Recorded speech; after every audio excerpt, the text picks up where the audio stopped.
chances are good that when you were a kid, you used a stick to conduct an imaginary orchestra, because even as youngsters, we loved that idea of making beautiful music and having all the control. So you'll probably have no trouble relating to where I'm heading. For today's purposes, God is our conductor. We in the church are members of the orchestra, and the people who see our lives day to day are the audience. So, look for those parallels, and I'll lead you through it. At the most basic level, the conductor keeps all the musicians and their instruments together. But it's much more complicated than that.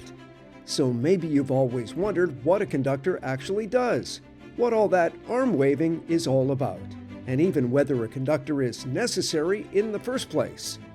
After all, if musicians are professionals, they know the music well, and they're following the score right in front of them. What more do you need? But the truth is, things are so much easier and better when a conductor is in charge, and I'll show you exactly why that's the case, because those reasons are filled with spiritual lessons. But let's start with a key point.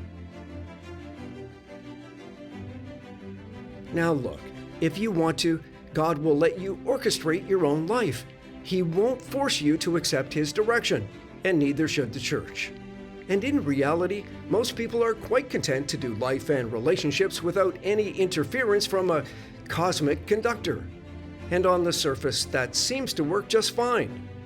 But if you take a closer, deeper look, it soon becomes obvious why it makes much more sense to have someone leading. For our sake, for the sake of our life together, and for the sake of our audience. The first thing a good conductor offers is vision. It might help to think of the whole symphony orchestra as the conductor's instrument. And even though the music is already written down in precise detail, it's a massive feat to have 100 or more musicians playing in a way that fits together perfectly.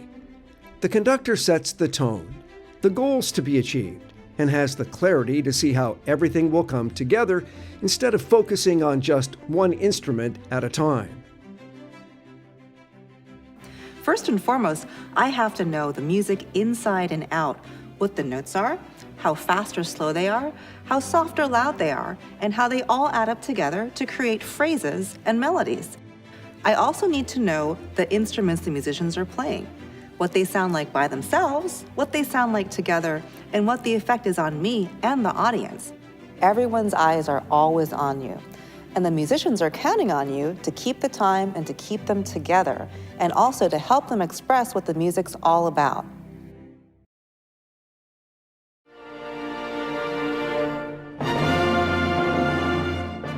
So the musicians need a conductor who has the big picture and knows how everything and everyone fits into it.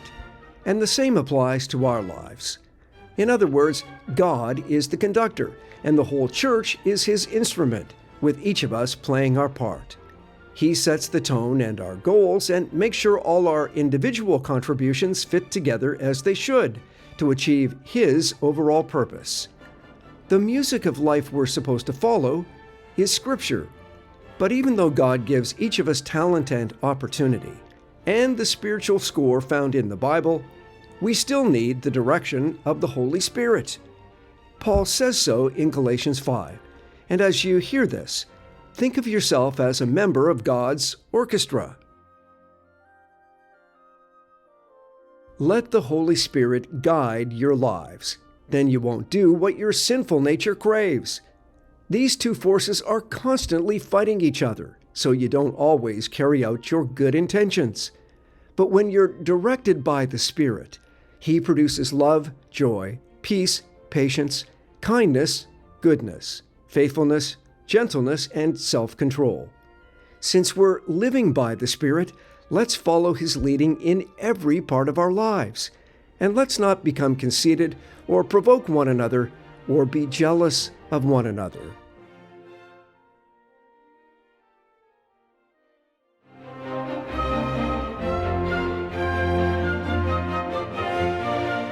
But while setting the tone and vision for us, God also controls the timing, as any good conductor does. The orchestra needs someone to give them the speed, the tempo of the music. Having given the tempo, the orchestra needs someone to show clearly when everybody should actually start playing.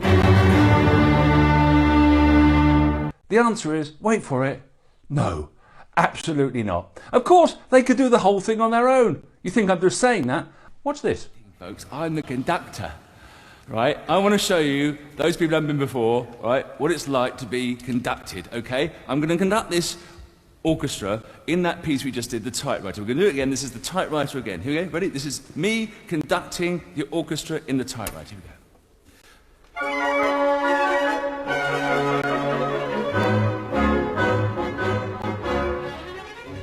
Yeah, that's me conducting.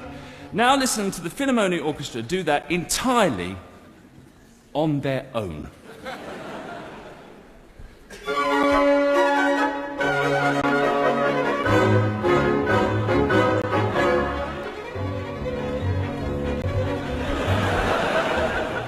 Spot the difference? If they start together at the right speed, you get this. If they don't start together at the right speed, you get this.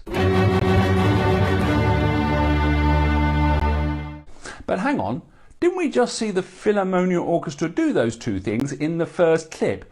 Yes, but look at that clip again.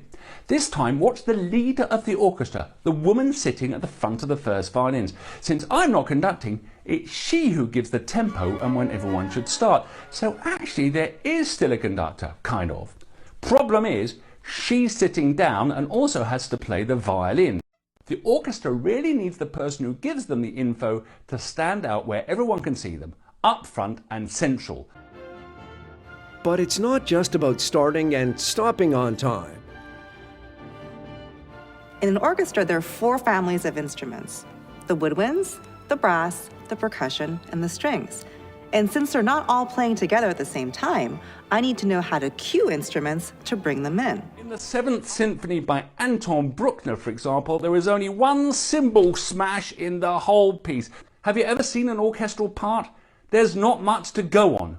The one person who's going to reassure the cymbal player that yes, this is the right place to come in, and no, they won't look like a git, is the one person with all the music in front of them, the conductor.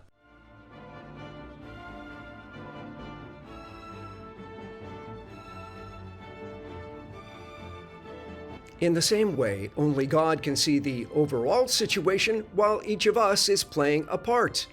And we need to follow not just His will, but His timing too. We have to rely on Him to tell us when to act and when to wait, what tempo to take, and where to place the emphasis. But it's complicated, and we can see exactly why when we paraphrase Paul's comparison of the church to parts of the human body and see them instead as members of an orchestra.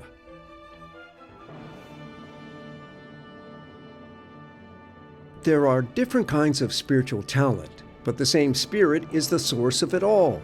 There are different instruments, but we serve the same conductor. A spiritual gift is given to each of us so we can help one another. It's the Spirit who distributes them, and He alone decides who gets what.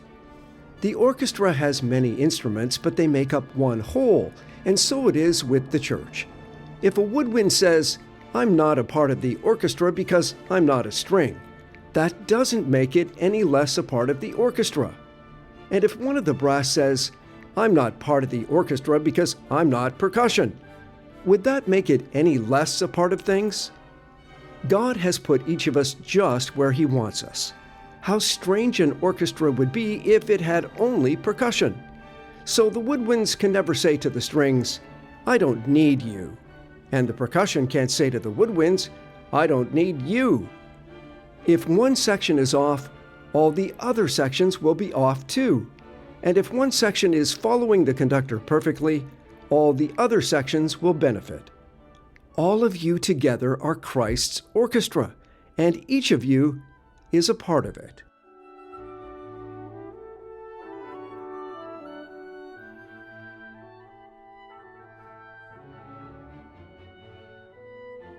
So even if all you play in the symphony of the church is one small part, Like that cymbal player we heard about, you are no less important. And if God wants you to do more, He'll do the arranging, so to speak. But we can never be in competition with each other or think our part is more important than someone else's. Instead, we have to follow the conductor and do everything we can to make sure everyone else sounds their very best. That's where the baton comes in. See if you can spot a spiritual parallel in this. My name is James Gaffigan. I am a conductor. What the public needs to understand about conducting is it's an anticipatory art. So what we do takes place before the music happens. Rhythmic hand goes up before the music starts. And this hand will give a gesture before that sound.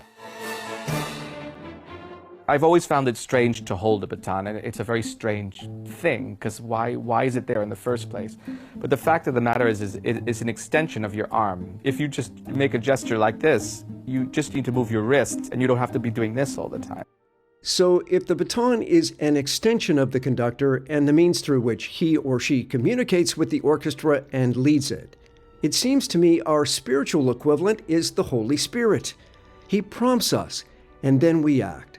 But we don't get ahead of him or lag behind, which is why the Apostle Paul talks about the need to be in sync or in step with the Spirit. After all, he's the one who gives full expression to God's will, shows us where to place the emphasis, and keeps us united. Watch this.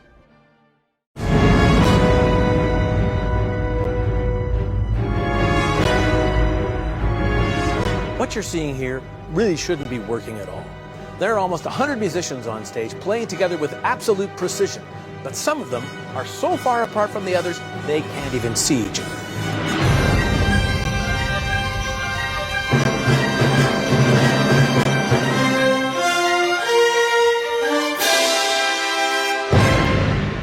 And let's take a closer look. John Rudolph, over in percussion, is at least 15 meters away from Emmanuel Beaulieu-Bergeron, way over there in the cello section. Sound travels at 343 meters per second. So that means any drum beat of John's is going to take a 20th of a second to get all the way across the stage to Emmanuel on the other side.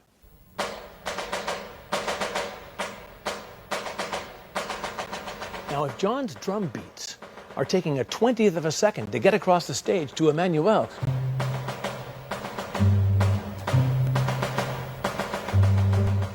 then even if Emmanuel is playing exactly on time based on her perception, she's still going to be behind. And if you add in other players between them, like Andrew McCandless in the back row on trumpet, these poor players don't stand a chance.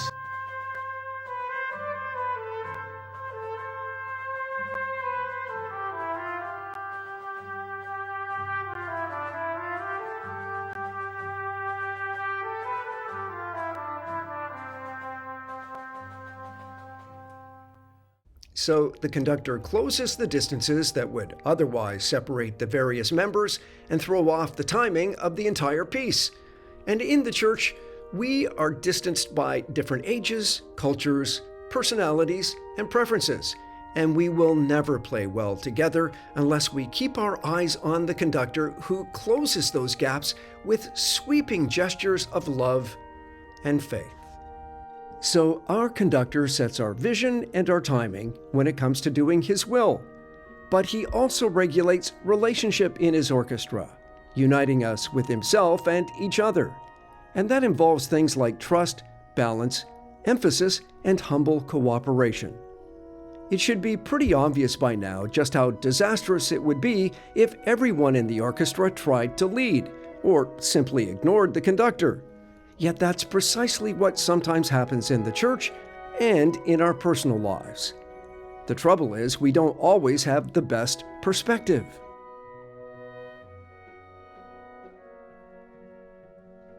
Our conductor's all-seeing, all-knowing position gives him the perfect vantage point to see how the score of life should play out and how our individual contributions should balance. But that will only happen when we truly believe that he knows and wants what's best, when we trust him enough to give up control, and when each of us is dedicated to seeing beyond ourselves to what's best for the entire church. And just as professional musicians can only bring excellence to the orchestra if they maintain their personal skills through hours and hours of practice, we'll only be effective in the church if we're devoted to our spiritual discipline, with consistent Bible study, prayer, and individual service. Then, when we put all that together with the strength and growth others have cultivated, we really will have something to offer. So let's be clear. No great concert takes place without personal dedication, and then blending that with the contributions of everyone else. And the very same holds true when it comes to faith. In the church, we need passion, proficiency, and practice, practice, practice. Because our spiritual performance has little to do with what people see on Sunday morning, and everything to do with the devotion, effort, and practice of faith we put in every day. So here's the reprise. Number 1, our conductor is crucial, whether people realize it or not. We can go it alone, but not to our full potential. We need him to direct us and hold us together. Number 2, he's the focal point, and we must yield to his vision, timing, and tone. Number 3, it's all about relationship with him and each other, including trust, collaboration, humility, and unity. We have to let him lead. And number 4, God's orchestra is only as strong as its individual members, so we need strong personal faith and a commitment to the well-being of the entire group. In both areas, practice makes perfect, so be careful what you practice. And remember, if we carefully follow the lead of the maestro, we really will make beautiful music together.